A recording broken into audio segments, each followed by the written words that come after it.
Good morning, everybody. Last night, on my orders, America's armed forces began strikes against ISIL targets in Syria.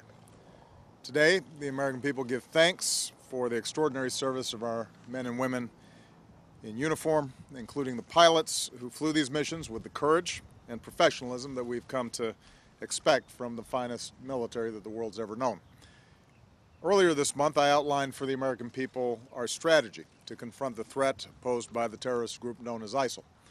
I made clear that as part of this campaign, the United States would take action against targets in both Iraq and Syria, so that these terrorists can't find safe haven anywhere. I also made clear that America would act as part of a broad coalition, and that's exactly what we've done. We were joined in this action by our friends and partners, Saudi Arabia, the United Arab Emirates, Jordan, Bahrain, and Qatar. America is proud to stand shoulder to shoulder with these nations on behalf of our common security. The strength of this coalition makes it clear to the world that this is not America's fight alone. Above all, the people and governments of the Middle East are rejecting ISIL and standing up for the peace and security that the people of the region and the world deserve. Meanwhile, we will move forward with our plan supported by bipartisan majorities in Congress to ramp up our effort to train and equip the Syrian opposition, who are the best counterweight to ISIL and the Assad regime. And more broadly, over 40 nations have offered to help in this comprehensive effort to confront this terrorist threat, to take out terrorist targets, to train and equip Iraqi and Syrian opposition fighters who are going up against ISIL on the ground, to cut off ISIL's financing, to counter its hateful ideology, and to stop the flow of fighters into and out of the region.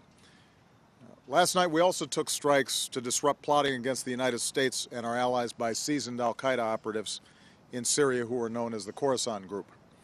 And once again, it must be clear to anyone who would plot against America and try to do Americans harm that we will not tolerate safe havens for terrorists who threaten our people.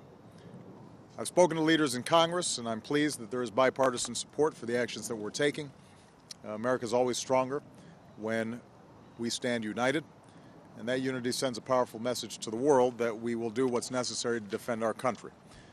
Over the next several days, I will have the opportunity to meet with Prime Minister Abadi of Iraq and with friends and allies at the United Nations to continue to building support for the coalition that is confronting this serious threat to our peace and security. The overall effort will take time.